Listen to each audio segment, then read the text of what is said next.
Bonjour à tous. Aujourd'hui, deuxième vidéo sur le sujet de l'investissement financier. Enfin, globalement plutôt des investissements financiers et des investissements particulièrement en bourse. On a vu la semaine dernière les actions, les obligations, qu'est-ce que c'est, comment ça fonctionne, pour que vous compreniez globalement comment fonctionnent les marchés financiers, comment ils évoluent, pourquoi ils fluctuent autant, etc. Et aujourd'hui, on va voir concrètement, en pratique, comment investir sur les marchés boursiers. Alors, avant de commencer, petit disclaimer, cette vidéo est à but purement éducatif. Je vous donne des conseils de ma propre expérience, mais bien évidemment, faites-vous entourer des bonnes personnes, faites-vous conseiller ailleurs que sur YouTube si vous avez vraiment des gros investissements à faire, parce que les investissements boursiers sont par définition risqués. Ne prenez pas pour argent comptant tout ce que je vais vous dire, prenez le temps de vous renseigner, de savoir ce qui vous convient le mieux et de vous faire conseiller par les bonnes personnes. Donc on l'a vu dans la vidéo précédente, le marché boursier c'est un marché qui globalement est plutôt en très forte évolution. On a des grosses fluctuations au jour le jour, vous pouvez avoir des gros crashs et des grosses remontées sur des périodes de quelques heures ou quelques jours. Vous savez qu'il y a eu plusieurs crashs boursiers depuis 30 ans, mais pour autant, entre 1990 et aujourd'hui, on a une moyenne annuelle de plus 8,5%. 8,5% comparé au taux d'inflation de 2% par an en moyenne en France ou au taux de 0,5% des principaux livrets, la rentabilité est énorme. C'est pour ça qu'on dit que les marchés financiers, c'est vraiment des marchés intéressants pour les investissements, mais plutôt à long terme. Parce que si vous investissez à court terme et que vous arrivez juste avant un crash, vous risquez de perdre beaucoup, voire tout votre investissement. Par contre, si vous investissez à long terme, donc plus de 10 ans, la tendance est quand même généralement plutôt à la hausse malgré les variations au jour le jour. Alors concrètement, comment investir en bourse? Eh bien tout dépend de votre profil d'investisseur, tout dépend de vos connaissances et du temps que vous avez à consacrer à vos investissements. Tout d'abord, si vous êtes débutant, la solution la plus simple, c'est l'assurance vie en gestion pilotée. L'assurance vie, c'est un outil que vous pouvez acheter via votre banque, votre assureur ou un intermédiaire financier. Et en gestion pilotée, il va s'occuper de tout. Vous allez lui dire quel est votre objectif financier, est-ce que vous voulez investir pour un projet précis avec une échéance précise? Est-ce que vous avez une appétence ou plutôt une aversion pour le risque, c'est-à-dire est-ce que vous êtes prêt à prendre du risque pour avoir un meilleur rendement? Et enfin, vous allez lui dire combien vous voulez placer au départ et si vous voulez placer un petit peu d'argent chaque mois ou pas. C'est une option. Et le gérant de l'assurance vie va s'occuper de tout de A à Z. Il va s'occuper de l'allocation initiale, c'est-à-dire comment placer votre argent sur différentes actions, différents fonds, différents indicateurs financiers. Il va aussi s'occuper au jour le jour de l'arbitrage, c'est-à-dire des achats et des ventes qui vont pouvoir se faire chaque jour pour permettre à votre portefeuille, votre assurance vie, d'augmenter. Et comme dans tous les investissements, plus vous prenez du risque, plus vous avez une rentabilité qui peut être élevée. On va vous proposer souvent 4 profils de base, parfois plus. On a souvent un profil défensif qui est assez peu risqué pour les investissements plutôt à moyen terme. Si vous ne voulez pas prendre de risque de perdre du capital, c'est le profil qui gagne le moins d'argent mais qui est le plus stable et le moins risqué. Le profil équilibré, le profil dynamique et le profil offensif. Et ça va toujours du moins risqué au plus risqué.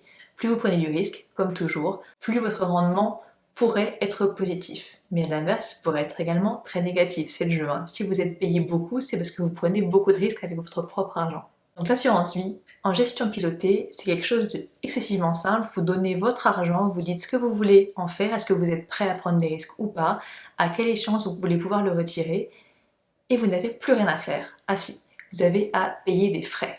Toutes les assurances vie, quel que soit le type de gestion, ont des frais à peu près entre 0,6 et 0,9% des sommes investies. C'est-à-dire que si vous investissez 1000 euros, vous allez payer entre 60 et 90 euros par an de frais. C'est à prendre en compte. Et bien évidemment, la gestion pilotée, donc la gestion au quotidien de toutes les opérations, va être également facturée entre 0,1 et 0,7% supplémentaires sur ces frais. Donc il est vraiment important de choisir la bonne assurance vie, le bon gérant d'assurance vie pour avoir les frais les plus faibles possibles et la rentabilité la plus élevée possible. Parce que si vous avez une très bonne rentabilité et que vous avez des frais très élevés, ça risque de baisser votre rentabilité globale.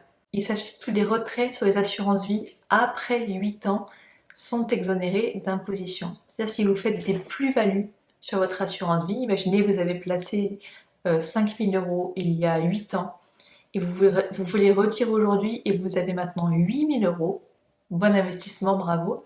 Les 3 000 euros de plus-value, entre 8 000 et 5 000 euros, normalement sont taxés par l'État. Si vous retirez plus de 8 ans après le premier versement sur votre assurance vie, vous n'êtes pas imposé, vous avez 3 000 € dans la poche sans avoir à payer d'impôts. Ça, c'est un avantage énorme pour l'assurance vie. Deuxième cas de figure, vous avez quelques connaissances et vous avez un petit peu de temps à consacrer à vos investissements. Ici, vous avez deux solutions.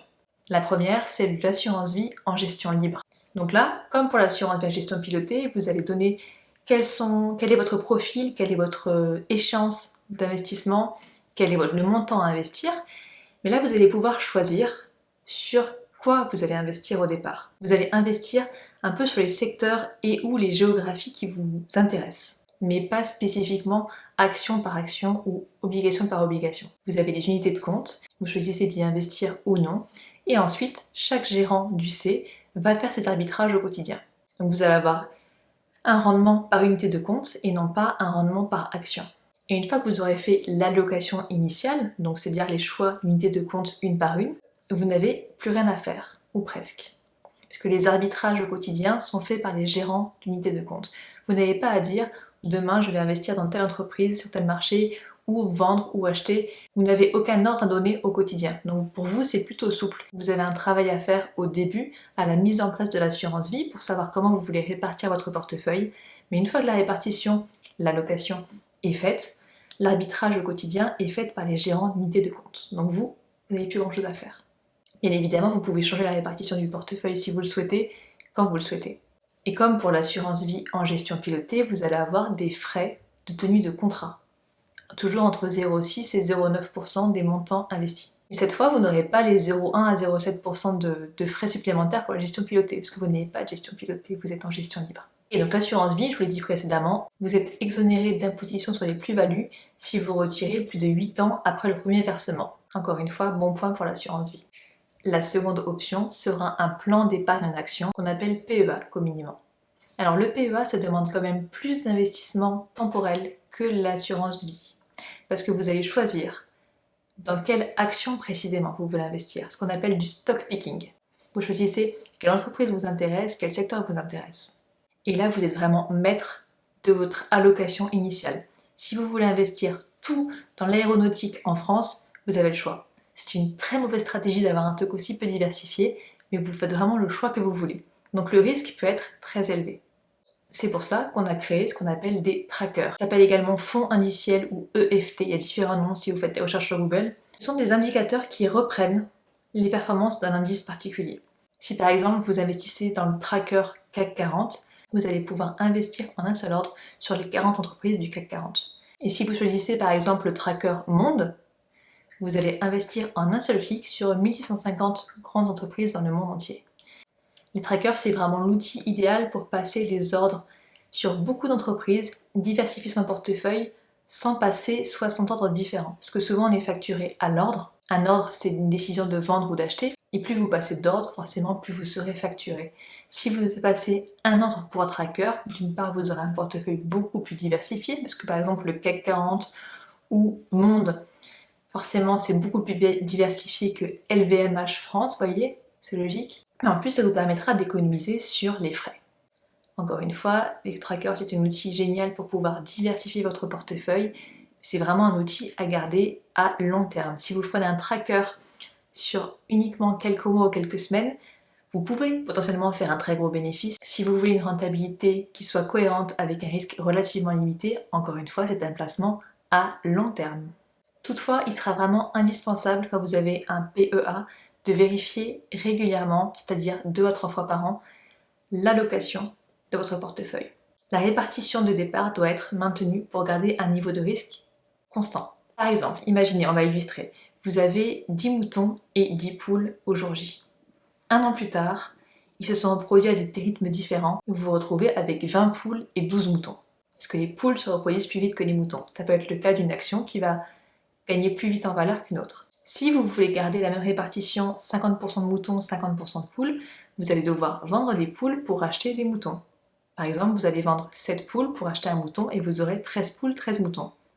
Donc vous aurez toujours la répartition 50-50. Au lieu d'avoir 10 moutons, 10 poules, vous aurez 13 moutons, 13 poules, donc vous aurez gagné en valeur. Là, c'est pareil, sauf que c'est appliqué à des actions ou des trackers ou n'importe quel outil sur lequel vous décidez d'investir. Il faut quand même noter que les PEA sont limités aux investissements sur les actions en France et en Europe. C'est-à-dire que si vous voulez acheter des actions Amazon ou Apple, pour vous, c'est américain, donc ce ne sera pas accessible. Vous avez souscrit à un PEA en France, vous pouvez souscrire à des actions en France et en Europe, mais également à des trackers dans le monde entier. C'est pour ça que je vous parle beaucoup des trackers, parce que ça permet vraiment de diversifier ailleurs qu'en Europe. Donc encore une fois, le PEA permet d'investir sur les actions et les obligations en France et en Europe, et les trackers du monde entier. Dernier cas de figure, vous êtes ultra connaisseur et vous avez beaucoup de temps à consacrer à vos investissements en bourse. Si vous avez les connaissances et le temps, vous avez le choix entre utiliser un plan d'épargne en action ou un compte titre ordinaire. Alors on vient de voir le PEA ensemble, le plan d'épargne en action, on va voir maintenant le compte titre ordinaire. C'est la même chose qu'un PEA globalement, sauf que vous avez accès aux actions, obligations et tous les titres financiers du monde entier. Vous choisissez comment allouer votre portefeuille au départ, vous choisissez comment vous voulez investir votre argent, action par action, obligation par obligation. N'importe quel outil financier peut être acheté via un compte titre ordinaire dans le monde entier. Vous allez devoir également gérer vos arbitrages, c'est-à-dire vos opérations au jour le jour. Il va falloir connaître absolument tout ce qui se passe sur les marchés, les contextes géopolitiques, les contextes économiques de toutes les zones où vous avez investi pour pouvoir anticiper les évolutions potentielles du marché. Donc c'est vraiment un investissement sympa parce que pour le coup, vous êtes vraiment en gestion active et vous choisissez vraiment sur quoi investir. C'est un peu le rêve du boursicoteur, mais c'est très difficile d'avoir un portefeuille très diversifié et très équilibré quand vous faites du stock picking. Il faut vraiment passer beaucoup de temps à faire des recherches sur les contextes économiques, les contextes géopolitiques des différentes géographies sur lesquelles vous allez investir et être au courant de tout ce qui va se passer et qui pourrait impacter potentiellement le taux de vos titres financiers. Et il suffit d'un scandale qui arrive du jour au lendemain, et il suffit d'un changement technologique ou d'un scandale comme chez Renault en 2018 avec l'affaire Ghosn, l'affaire Carlos Ghosn, l'action peut complètement s'écrouler en quelques heures, et si vous n'avez pas diversifié votre portefeuille, ça va prendre beaucoup de temps pour réussir à récupérer votre capital de base. Donc c'est vraiment un investissement, le compte titre ordinaire, qui est réservé aux gens qui ont vraiment les connaissances et l'envie d'y consacrer du temps. Alors bien évidemment, comme vous êtes en gestion entièrement active, c'est vous qui faites tout, vous n'avez pas les frais de gestion, vous n'avez pas de frais de tracker, pas de frais de tenue d'assurance vie, vous avez des économies sur des frais. Mais sachez qu'il est vraiment compliqué à long terme de battre le rendement d'une assurance vie bien diversifiée ou d'un portefeuille de tracker bien géré. Donc encore une fois, c'est vraiment pour les passionnés qui ont envie de se faire plaisir en boursicotant, mais c'est vraiment pas donné à tout le monde. Donc avant de vous lancer dans un compte titre ordinaire ou même un PEA, vraiment réfléchissez bien au temps que vous pouvez y consacrer et est-ce que vous pouvez assumer le risque d'une erreur de diversification du portefeuille. J'ai oublié de préciser, mais le plan d'épargne en action a une fiscalité avantageuse si vous retirez plus de 5 ans après le premier dépôt. La plus-value que vous avez fait après 5 ans ne sera pas imposée. Par contre, pour les comptes titres ordinaires, il n'y a aucune imposition qui soit favorable. C'est-à-dire si vous faites une plus-value même 20 ans après le premier achat, vous serez taxé sur la plus-value. Il faut quand même prendre ça en compte quand vous calculez la rentabilité globale. Si vous êtes taxé à 25% sur vos plus-values, ça peut avoir un gros impact sur la rentabilité. Donc vraiment, encore une fois, arriver à la rentabilité d'une assurance vie avec l'imposition favorable ou d'un PEA avec des trackers bien gérés, avec une imposition également favorable, c'est très compliqué avec un compte titre en action qui n'a aucun avantage fiscal.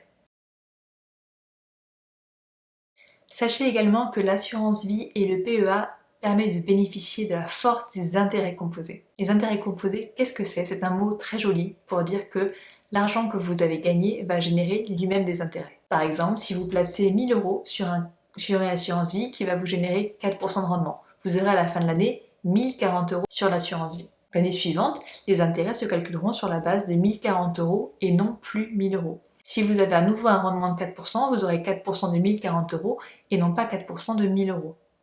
Pour vous donner un peu une idée, à ce rythme-là, si on garde un rendement de 4% par an, en gardant votre remise initiale de 1000 € et sans faire aucun ajout ni aucun retrait pendant 16 ans, votre capital aura doublé. Donc en 16 ans, sans rien faire, grâce aux intérêts composés, votre capital va générer des intérêts qui vont générer eux-mêmes des intérêts et vous allez pouvoir doubler votre capital, c'est-à-dire avoir un rendement de 100% en 16 ans. C'est quand même rare de trouver ça sur les marchés. Donc les intérêts composés, c'est vraiment la force ultime des placements financiers. Alors voilà, maintenant vous connaissez les différents outils pour investir sur les marchés financiers, parce que vous ne pouvez pas aller chez Carrefour et demander à acheter 10 actions. Vous savez qu'il vous faut forcément un outil financier qui vous permette d'investir. Maintenant, vous savez sûrement quel est l'outil le plus adapté à votre profil, à votre situation, et on va voir ensemble quelles sont absolument les règles à respecter quand vous décidez d'investir en bourse. Premièrement, la règle primordiale, restez raisonnable. Je vous l'ai dit 10 fois durant la vidéo, les placements boursiers sont vraiment des placements à long terme. C'est-à-dire que vous n'allez placer en bourse que l'argent dont vous n'avez pas besoin à court terme. Imaginez vous placez 100% de vos économies uniquement en bourse. Et demain, vous avez un coup dur, vous devez retirer de l'argent. Vous n'avez que cette source d'économie, donc vous devez retirer de l'argent de votre investissement boursier. Mais si 2 jours avant, la bourse s'est crashée, la bourse s'est cassée la gueule, vous avez perdu une partie de votre capital et vous allez devoir malgré tout retirer. C'est-à-dire malgré tout vendre vos actions avec une moins-value. Donc s'il vous plaît, avant d'investir dans des placements qui sont risqués comme la bourse, faites-vous une épargne de précaution qui sera là vraiment en cas de coup dur, qui permettra d'assurer vos besoins à court et moyen terme. Certes, elle sera beaucoup moins rémunérée, vous aurez un rendement beaucoup plus faible sur votre épargne qui est sécurisée pour les courts et moyens termes, mais le rendement n'est pas forcément la mesure ultime. Il faut aussi voir le confort au quotidien et la limite du risque.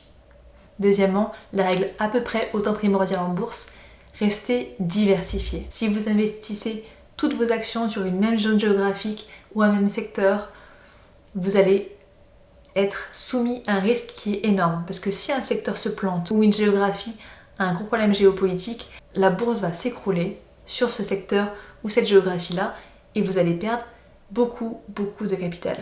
C'est pour ça qu'il est primordial d'avoir des titres financiers dans des secteurs et des géographies complètement différents pour que la baisse de l'un puisse être compensée par la hausse de l'autre. Rappelez-vous, vous n'êtes pas là pour jouer, vous êtes là pour investir. Vous n'êtes pas au casino, vous n'êtes pas là pour jouer votre argent, vous n'êtes pas là pour gagner forcément beaucoup. Vous êtes là pour investir, donc investir intelligemment pour avoir un rendement qui est raisonnable avec une prise de risque qui vous est raisonnable. Troisièmement, restez humble. Parce que quand vous avez l'impression de faire une super affaire en achetant des actions pas chères et en les vendant chères, vous allez vite prendre confiance en vous. Mais sachez que les marchés sont complètement imprévisibles. La preuve en est le Covid-19 qui est arrivé, qui a fait s'effondrer beaucoup de marchés financiers pendant quelques mois. Qui pouvait le prévoir? Personne. Vous ne pourrez jamais battre le marché. Vous ne pourrez jamais anticiper toutes les variations positives ou négatives à venir. Donc restez humble, prenez le temps de faire vos recherches et diversifiez-vous pour ne pas prendre trop de risques inconsidérés. Et quatrièmement, restez calme. Les marchés boursiers, encore une fois, fluctuent toujours beaucoup. Ça monte, ça descend, plus 10%, moins 20%. En quelques heures, vous allez peut-être perdre 20% de votre capital. Mais je vous le rappelle, tant que vous n'avez pas vendu, vous n'avez ni gagné ni perdu. Vous avez une plus-value ou une moins-value uniquement le jour où vous revendez. Donc si vous regardez l'évolution de vos titres au jour le jour, alors que vous avez un placement à long terme, vous risquez de paniquer. Donc regardez pas tous les jours, et quand vous regardez, restez calme. Même si vous avez perdu 20% du capital investi au départ, si vous avez encore 6 ans d'investissement, croyez-moi, la bourse a encore le temps de bien évoluer à la hausse, et vous avez quand même une chance de faire une belle plus-value le jour où vous revendrez votre portefeuille. Donc restez calme, respirez, vous savez que les marchés financiers, par définition, sont très volatiles. Respirez, ça va remonter. Et pour finir, je vais faire quand même une petite comparaison entre les marchés financiers et l'investissement immobilier locatif. Parce que souvent, on me dit que les marchés financiers, c'est vraiment très risqué, alors que le marché immobilier, c'est vraiment un marché qui est fiable et stable. Parce qu'on sait que l'immobilier a plutôt une tendance à la hausse depuis des années sans jamais vraiment connaître de baisse. Les avantages du marché financier versus le marché immobilier. Premièrement, le marché boursier est beaucoup plus abordable parce que vous pouvez investir à partir de 100 € sur le marché boursier. Vous pouvez acheter 100 € d'actions et de titres financiers. Ça suffit pour commencer à boursicoter. Alors qu'avec 100 €, vous savez qu'un bien immobilier, ça va être compliqué à trouver. Deuxièmement, je pense que le marché boursier est moins risqué. Pourquoi? Je vais me faire taper sur les doigts. Mais pour moi, investir 100 000 € dans un portefeuille qui est très diversifié, donc avec un risque relativement limité, c'est moins risqué qu'investir 100 000 € dans un seul bien immobilier qui peut être dégradé ou perdre de sa valeur. Troisièmement, c'est moins chronophage. Vous avez, surtout si vous êtes en assurance vie, en gestion pilotée ou gestion libre, vous n'avez pas de locataire à chercher, pas de relance à faire, pas d'assemblée générale, pas de relance, pas de quittance de loyer. Votre outil financier s'apprécie ou se déprécie tout seul, vous n'avez rien à faire. Pas de temps à consacrer à votre investissement en bourse, alors que l'investissement, vous savez, locatif, immobilier, demande quand même pas mal de temps. Quatrièmement, c'est moins complexe. Si vous investissez dans une assurance vie en gestion pilotée, vous n'avez aucune connaissance nécessaire. Si vous achetez un immobilier pour le louer, il vous faut des connaissances en fiscalité, en droit, en économie, en gestion, pour pouvoir gérer facilement, en tout cas en toute autonomie sans avoir à payer de professionnels pour gérer pour vous. Il faut avoir quand même pas mal de connaissances. Et dernièrement, pour moi, les marchés financiers sont plus rentables. Bien évidemment, je parle d'une moyenne. Ne me sautez pas à la gorge. Globalement, pour moi, les marchés boursiers sont bien plus rentables que les marchés immobiliers locatifs. Vous n'avez pas de frais de notaire à l'achat, vous n'avez pas de problème de vacances, c'est-à-dire de biens immobiliers sans locataire, vous n'avez pas de problème de réparation, de frais de gestion. Globalement, si vous placez votre argent sur les marchés financiers à long terme, disons à 20 ans, ce sera certainement beaucoup plus rentable qu'un investissement locatif sur la même durée. Mais encore une fois, ce n'est que mon avis, ce sont mes 2 centimes. Vous les prenez ou vous ne les prenez pas, juste pour vous permettre de relativiser un petit peu. Le but, c'est pas de vous dire que l'immobilier locatif c'est une mauvaise idée, loin de là, juste pour vous faire un peu relativiser, vous rendre compte que le marché boursier n'est pas forcément un marché inaccessible ni excessivement risqué. Il suffit de bien réfléchir, de placer votre argent dans les bons endroits, de les diversifier suffisamment. Et c'est parti, vous pouvez avoir un investissement qui soit très rentable, très peu chronophage et finalement avec un risque relativement limité. Je rappelle toutefois que les marchés financiers, comme tout investissement, présentent un risque de perte en capital. Et voilà pour moi aujourd'hui. J'espère que cette vidéo vous aura plu, vous aura aidé à comprendre comment, en pratique, investir en bourse. Et si vous avez des questions, n'hésitez pas à me les poser dans les commentaires, je me ferai un plaisir d'y répondre. Passez une très belle journée, à bientôt. Si cette vidéo vous a plu, n'hésitez pas à la liker, à la commenter ou à la partager.